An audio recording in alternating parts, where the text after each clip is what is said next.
Assalamualaikum dan salam Sarawakku sayang, bersama saya Hafizah Munirah Mahrab. Tumpuan berita. Premier Sarawak Datuk Petinggi Tan Sri Dr. Abang Abdul Rahman Zuhari Tun Datuk Abang Openg menerima kunjungan hormat daripada Lembaga Pemasaran Pertanian Persekutuan Fama di pejabat beliau Wisma Bapa Malaysia di Kuching pada Khamis. Kunjungan hormat berkenaan bertujuan menerangkan berkaitan dengan projek-projek dan pelaksanaan tugasan Fama di negeri ini. Menurut Ketua Pengarah Fama, Datuk Zainal Abidin Yang Razali yang mengetuai rombongan itu, beliau turut membincangkan mengenai hasrat untuk menaik taraf Medan Niaga Satok, terutama di kawasan Benteng, untuk dijadikan sebagai satu tarikan agro pelancongan.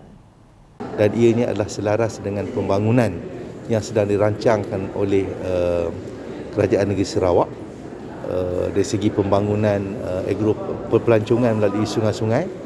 Maka kita akan upgrade benteng yang sedia ada ini supaya ia boleh berfungsi tidak hanya kepada gerai makan saja yang sedia ada, tetapi ianya di-upgradekan sebagai satu tempat riadah, tempat agro pelancongan di mana pengunjung-pengunjung boleh untuk mendapatkan hasil-hasil pertanian di Medan Niaga Satok dan makanan-makanan, kegiatan riadah, aktiviti-aktiviti hiburan di belah siang dan juga malam yang boleh menjadi pemangkin kepada pembangunan agro pelancongan, pembangunan pelancongan yang sedang dilaksanakan dengan giatnya oleh Kerajaan Negeri Sarawak. Dalam pada itu, Datuk Zainal Abidin turut memaklumkan kepada Datuk Petinggi Tan Sri Abang Zuhari bahawa pada tahun 2021, sebanyak 201 outlet tetap Fama telah menjana nilai jualan RM483 juta yang melibatkan 6,760 usahawan.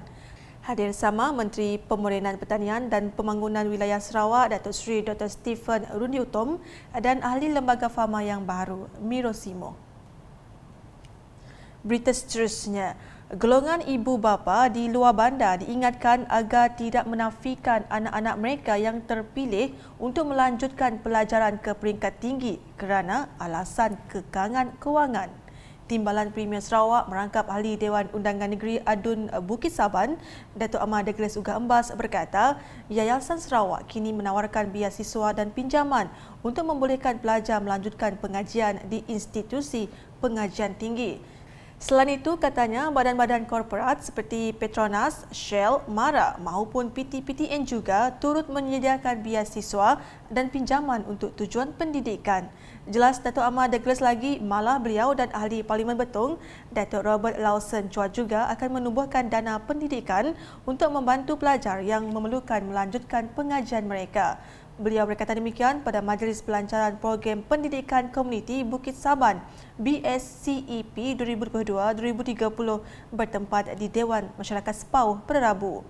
Menteri Infrastruktur dan Pembangunan Pelebuhan itu menambah, masyarakat di kawasan Dewan Undangan Negeri Dun Bukit Saban kini mempunyai program kecemerlangan pendidikan tersendiri bertujuan untuk melahirkan lebih ramai graduan. Menjelas lanjut, Datuk Ahmad Douglas memberitahu beliau dan Datuk Robert Lawson amat menyokong penganjuran program itu yang bertujuan membantu pelajar luar bandar menguasai bahasa Inggeris. Sementara itu, Pengarah Maktab Perguruan Rajang Dr. Abang Ismail Abang Julhi dalam ucapan aluannya memberitahu sudah tiba masanya untuk Betong mempunyai kolej matrikulasi bagi melahirkan lebih ramai graduan dan profesional di masa akan datang. Paparan selanjutnya, Majlis Bandaraya Kuching Selatan MBKS akan mengambil hak milik ke atas patung burung kenyalang di Kenyalang Interchange atau sebelum ini dikenali sebagai bulatan BDC mulai 20 Julai 2022. Timbalan Premier Sarawak Datuk Seri Profesor Dr. Sim Kuhian berkata, patung itu akan dicat semula dan diterangi dengan lampu yang terang supaya terus menjadi mercu tanda penting di Kuching. Katanya ia adalah salam mercu tanda kepada sesiapa yang datang ke Kuching, iaitu kota perpaduan. Jelas Datuk Seri Profesor Dr. Sim lagi, MBKS telah mengambil satu langkah ke hadapan dengan memilikinya, mengekalkannya dan menjadikannya lebih bagus daripada yang asal dengan menambah lampu perhiasan. Beliau berkata demikian ketika merasmikan the lighting up of the Hornbill di Kenyalang Interchange pada Rabu. Sementara itu, Datuk Bandar MBKS, Datuk Wee Hong Seng berkata, pasukan mereka berjaya menyegerakan pemasangan lampu dan menguji lampu dalam tempoh 48 jam supaya lampu boleh menyala secara rasminya di Hari Sarawak pada 22 Julai. Jelasnya, projek untuk menambah baik patung burung kenyalang itu juga telah diluluskan oleh Premier Sarawak Datuk Petinggi Tan Sri Dr. Abang Abdul Manzari dan Datuk Abang Openg. Beralih ke laporan di Sibu, masyarakat pelbagai kaum dan agama di negeri ini boleh hidup bersama dalam suasana yang rukun dan harmoni.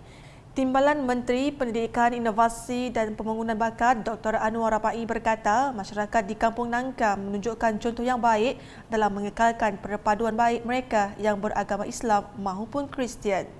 Kerana inilah satu-satunya acara yang dapat merapatkan masyarakat berbilang bangsa di Bandar Sibu ini. Dan pada malam ini saya ucap tahniah kepada Pavilion Melayu Melanau kerana telah dapat mewujudkan suatu suasana perpaduan yang kuat di kalangan mereka. Walaupun kita banyak pavilion-pavilion lain, tidak semestinya kita tidak dapat bekerjasama di dalam menjayakan sesuatu program yang memberi manfaat kepada kedua-dua belah pihak. Saya menyuruh kepada masyarakat Melayu Melanau, khususnya di Bandar Sibu ini, kita telah beratus tahun hidup bersama. Contoh yang terbaiknya ialah di Kampung Nangka, di mana Melayu Melanau dapat hidup bersama, baik yang beragama Islam maupun yang beragama Kristian. Mereka dapat hidup bersama. Tidak ada timbulnya perpecahan di kalangan Melayu Melanau. Tidak ada timbulnya suatu pihak mengenepikan ataupun mengecilkan mana pihak lain. Beliau berkata demikian dalam peresmian Borneo Cultural Festival 2022 eratkan perpaduan di kalangan pelbagai kaum di Sarawak bertempat di dataran Tun Tuanku Bujang Sibu pada Rabu. Dalam pada itu, jelas beliau lagi pihaknya akan terus bersama masyarakat tanpa mengira kaum di Bandar Sibu bagi memastikan perpaduan terus terpelihara dan dipertahankan. Oleh sebab itu, saya menyuruh banyak lagi NGO yang memperjuangkan nasib kebudayaan masing-masing supaya melangkah satu tapak lagi, supaya kita dapat mempereratkan kerjasama di kalangan kita baik di dalam bidang perniagaan, dalam bidang ekonomi maupun dalam bidang politik. Ketepikanlah perasaan yang mengatakan bahawa satu pihak mengenepikan pihak lain ataupun pihak satu lagi memperkecilkan pihak yang lain. Itu tidak wujud sama sekali di negeri Sarawak ini. Negeri Sarawak begitu terkenal dengan perpaduan berbilang bangsa, dan janganlah sekali-sekali kita mewujudkan perasaan tersebut demi untuk memperandakan situasi yang kita telah kekalkan selama ini. Manakala di Meradong, seramai 68 orang pelajar cemerlang Peperiksaan Sijil Pelajaran Malaysia SPM tahun 2021 di kawasan Dewan Undangan Negeri Dun Meradong menerima insentif sumbangan Pusat Khidmat Dun N46 Meradong berjumlah keseluruhan RM17,600. Majlis diadakan pada Rabu bertempat di Dewan Masyarakat Bintangor telah disempurnakan oleh Ahli Dewan Undangan Negeri Meradong, Datuk Ding Kuang Hing. Menurut Datuk Ding, beliau berharap insentif tersebut akan menyuntik semangat para pelajar agar terus berusaha meneruskan kecemerlangan dalam pendidikan mereka pada masa akan datang. This morning we give out 68 incentive to the students from 5A and above up to 10As, and this is a very important exercise whereby we can give encouragement to the students when they are reaching a stage which is very vital for their future education development. So I hope a little bit of incentive can help them to do even better when they go into colleges or universities. menjelas kepada media ketika ditemui selepas majlis penyampaian insentif kepada pelajar cemerlang SPM 2021. Datuk Ding juga berpesan kepada generasi agar sentiasa mengingati pesanan mantan Ketua Menteri Allahyarham Perhim Sri Tan Sri Datuk Patinggi Dr. Adnan Satim agar menjaga hak-hak negeri ini. Terdahulu, Datuk Ding telah menyempurnakan majlis ringkas penyerahan cek projek kecil luar bandar MRP di Pusat Khidmat Dun Meradung. Cek berjumlah RM5,200 itu diserahkan kepada 4 penerima yang mewakili Persatuan Ibu Bapa dan Guru, PIBG Sekolah SJKC Huanam dan SMK Bandar Bintangor, Pertubuhan Persaudaraan Silat Mayang, Mengurai Sarawak, Wilayah Meradung dan Kelab Sukan MSS bahagian Sarike. Dalam ucapan ringkasnya, Datuk Ding mengingatkan semua penerima agar menggunakan dana tersebut dengan sebaik mungkin untuk menjalankan aktiviti tahunan. Beliau juga mengingatkan pihak PIBG sekolah supaya membelanjakan peruntukan yang diberi dengan berhemah dan untuk keperluan yang mustahak. Sedikit perkembangan sukan. Bahagian Sarike menjuarai kejohanan bola sepak 12 tahun ke bawah Majlis Sukan Sekolah-Sekolah MSS Sarawak setelah dengan menewaskan Sibu 1-0 hasil jaringan tunggal Daverson Carlos Merasi. Sarike menjadi tuan rumah bagi kejohanan tahun ini yang berlangsung dari 18 hingga 21 Julai dan disertai oleh 12 pasukan iaitu Sarike, Betung, Samarahan, Muka, Serian, Sri Aman, Sibu, Miri, Kuching, Kapit, Limbang dan Bintulu.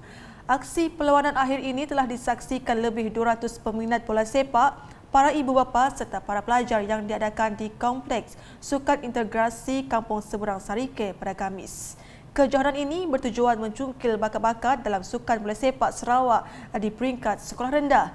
Selain itu, ia juga menjadi platform bagi memilih pemain untuk mewakili Sarawak ke peringkat kebangsaan yang akan diadakan di Kedah kelak.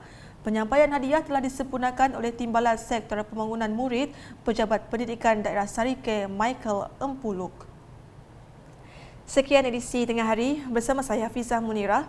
Berita lebih lanjut boleh didapati di semua platform media sosial UKAS termasuk portal ukas.sarawak.gov.my dan UKAS Channel di YouTube.